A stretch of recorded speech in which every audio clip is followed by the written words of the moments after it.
Nzira siri kulabya na kutatu ali musajja mulungi bakubanyabonyaza fabola batusula ku bunkenke basingwa maza tabatulatiranga ko bana nano imirira no gamba ngubakukwatira omwana mukasenge ku kitanda batulage kadeka wafulumoja njagala kubuza ukazigwe yafulumoja mu buliri bwo olaba musajja yetu sabate liso nojura bwoti nosula kusimu yangu ajikankandaliza yakutoloka katya mukazigwe yakutoloka katya mu bantu bonna ebikaze bijujuru naronda mu omwana wo twagala mazima twagala akatanda ako kayawala abakwenda bamusajja muwanvu yagenda kati awo wenjagala okulaba tata aji ndi wano nfukamidde bwovira munda tata ndwana tulwana katonda wali mwenkanya nkulinze tata ojja nkutwale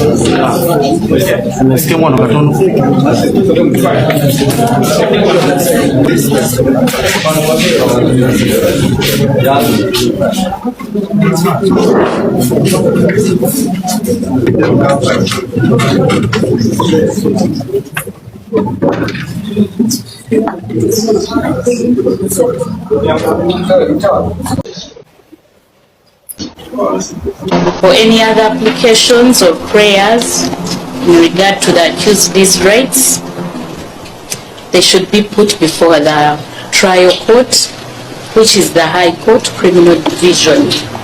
So since the state has informed court that the investigations are not complete, it's adjourned to the 13th of November 2024 at 9 o'clock for further mention. Kote tegezeza tuko musawo guno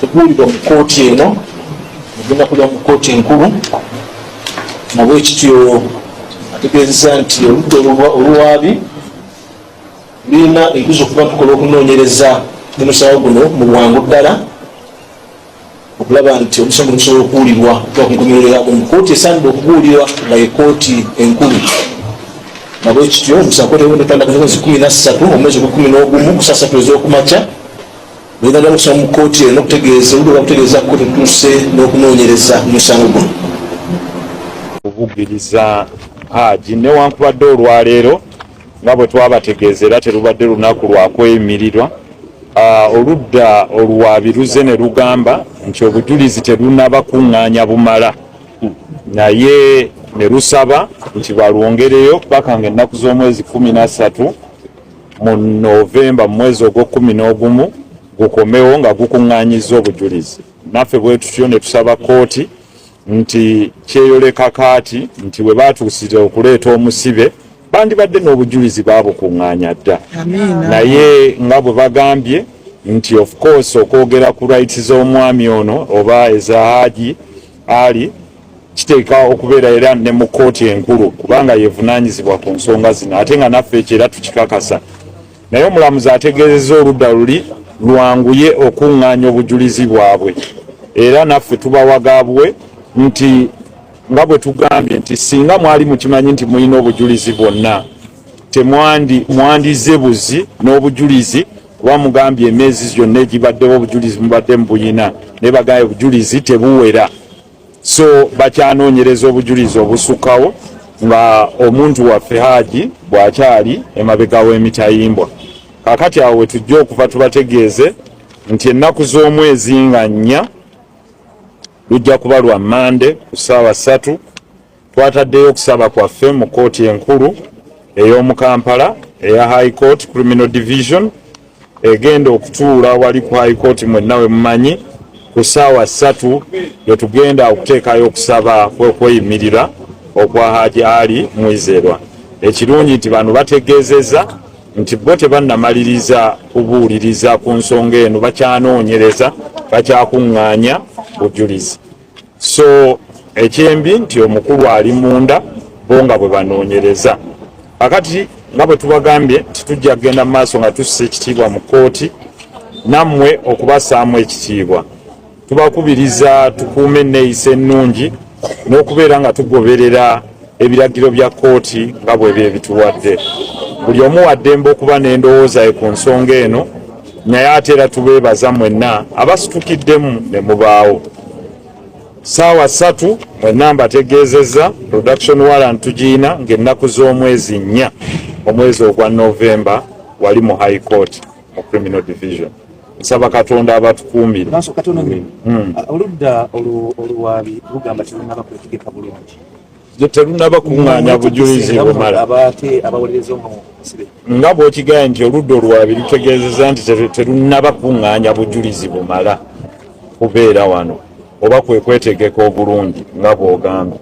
Naye ffe tuli beetegefu okudifendinga ku ludda lwaffe ebyo byonna ebinaabireeteddwa eri owaffe gwe tukiikirira, kubanga toyinza kusala gwa kawala nga tonnawulira gwa kalenzi. Ate nga ne ssemateeka waffe agamba nti buli omu alowoozebwa okuba nga teyazza musango okuggyako ng'oleese obukakafu obulaga nti yaguzza gwe kennyini amuwaabira oba nga ye kennyini avuddeyo n'agamba ye yaguzza. Awo tetunnatuukawo. Byebyo era bwe bubaka bwaffe. Mwebale nnyo. Ali mu mbeera ki? Wuuyo mwenna mumulabye. Embeera gy'alimu yeeyo tetujja kugyogerako. Mwenna mumulabye si wa kyama. Allahu Akbar. Zikutte mtu wasooka kuwuliriza saidi ya musajja gyokka gye wawuliriza. Waddembe kwate teyantuukirirako naye sikirinaako buzibu. Waddembe ndi open simusalira musango gwonna, naye waddembe okuntuukirira bw'anaaba akyagadde naye nanyinyonnyola ensonga ye sirinaako buzibu kubanga ffe tetumukyawanga muntu. Waddembe bw'aba alina ensonga ye naye okuntuukirira tetugyogerako, sewaliwo obuzibu mu ekyo kyonna. Waliwo ekirala? Honorable, omukyala yagambye tuwagezezzaako mutiisatiisa. Kuba siina we musanga, siina namba ye ya simu, sinkanangako naye, kale siyinza kwogera kintu kifaananako bwe kityo. Naye kyenjagala okumugumya nti ekkubo eryaffe eryo liggule. Bw'aba alina kyayagala okugamba weetuli situmusalira musango era tewaliwo gwe tusalira musango. Era ng'abakulembeze naye bw'aba ayagala okumuwuliriza we have open hands. Ate ekirungi ye yali ebweru era singa yayagala okunoonyawo naleponsereko yandinoonyeza nga bwe yanoonyeza abalala ne bamuwuliriza. Lwaki omuloopa ate alina access ku kizibiti? Lwaki yaloopa omusanga ate alina access ku kizibiti? Ebyo jja bisanga mu kkooti, ebyo tetuyinza kubyogererako wano. Si wowe balenye ekibuuzo kyo. Ankubere owekitiibwa Robina Nabbanja, Prime Minister, Speaker wa Parliament, nja kusaba nti nno ebintu bingi nnyo bizze bisoomozebwa abasajja banyiivu bakyaye gavumenti olw'okuba nti babbibwa, olw'okuba nti bacaccanyibwa olw'ensonga tewali office batwala, tewali we baloopa, tewali kitongole kyonna kisobola kuyimirira eri basajja. Bamuzibe ne bakasiru ne bakiggala. Abakyala balina offices nnyingi nnyo mu ggwanga Uganda. Abakyala mwabawa sympathies. Omukyala yeetaabyako ne weyeetakula okeera ku mata n'owasa omukazi najja nga talina wadde tisati watuuka kuno batwala ennyumba yonna n'ekisima nakitwala. Abasajja banyigirizibwa babbiddwa ensonga lwaki abasajja banyiivu abalala bavudde mu nsi yaabwe olw'okuba nti no tebalina wadde webabaaba emisango wadde webalipootinga wadde office n'emu. Tusaba gavumenti etusaasire etekewo ekitongole kirwanirira abasajja, ate si Uganda yokka waba twagala tuteekawo nga kirwanirira abasajja ne mu nsi the whole world. Lwa nsonga ki ate nsaba ne constitution yaffe bwe baba nga basobola okukwatamu ne constitution basobola okugikwatamu. Lwa nsonga ki tuve ku nkola ya Europe. This is Africa. Bano Africa, this is Uganda. Lwaki tubeera ku mateeka aganyigiriza abantu abamu olw'okuba nti tuli ku nkola ya Europe? Tulina okukola amateeka agayamba abantu baffe agabajja mu bulabe. Abasajja abamu bapira ba famire, abasajja abamu babitiibwa, abalala batya okuswazibwa n'okuswala. Yensonga lwaki banyigirizibwa ne babbibwa ebintu byabwe. Abakazi abasinga bazadde abaana tebafudde buvunaanyizibwa bwabwe ku bulabe by'abaana baabwe, babafuula bizinesi. Omukyala yennyini akutega omwana n'abamu be bawa abakozi bakuwa omukozi ne bamukuteze ng'enkyagenda kwowaabira. Abakyala baafuuka babbi ddala ddala. Naye nzizayo ku Bayibuli eyogera mu lubereberye ndabira ddala ng'omukazi sitaani wansonga nti Yesu Katonda batonda Adamu yamuterawo ebibala ebintu byonna byalina okukozesa naye era omukazi yajjayo ekibala kimu kyokka nankifuula kino ki n'olwekyo kyensaba mu byonna nti nno tubeere n'obwerufu tubeere n'obwenkanya eri abasajja beetaaga okufuna eddembe lyabwe abasajja balina okubeera n'eddembe lyabwe ngaabali mu nsi abasajja bakola nnyo abasajja bapatikana nnyo okulaba nga babeezaawo abantu baabwe naye the end of the day n'abeera ng'ate aligirizibwa n'olwekyo tusaba tubeere nga tulisibwa eddembe lyabo tusaba babeerewo ekitongole ekitwala abasajja mu maaso olw'ensonga mu ggwanga Uganda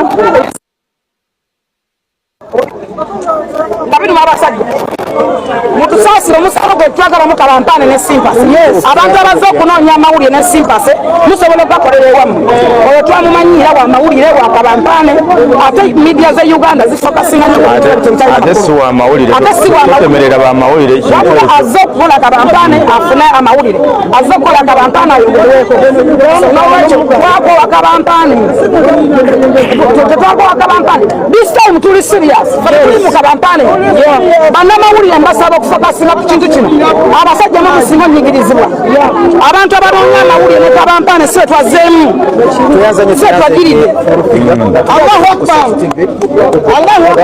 tumalayo ssemateeka w'eggwanga mukawali nkwete from me nkwete for her that's why nakukyamize n'ekibiina kye bayita equity for men equality for men invited for men. Why? Because invited for men kiri mu constitution ya ggwanga Uganda. Invited for men, invited for all. Semateeka w'eggwanga akuwa olina okuba n'eddembe lye litakuweebwa wadde government. Omuntu alina eddembe lye yazaalibwa nabyo ng'omuntu. Omuntu alina eddembe lye alina okuyimirirako ng'omuntu. Nga tekuweebwa wadde government wadde ani. That's why twagala ekibiina kyaffe kitiwa invited for men. Tubakubira omulanga manasobola okujoyininga ekibiina kino tukubira bamasheka ne ba Hajji muveemu okuswala bamufuti ba Uganda mulekeraawo okubikirira ebirwadde bamufuti mu standing this time abasajja abasiraamu babbiddwa olwokuba nti ba family abasajja bamaanyi abasumba abakiba babbiddwa abakazi this time tulina okutandika strong no matter what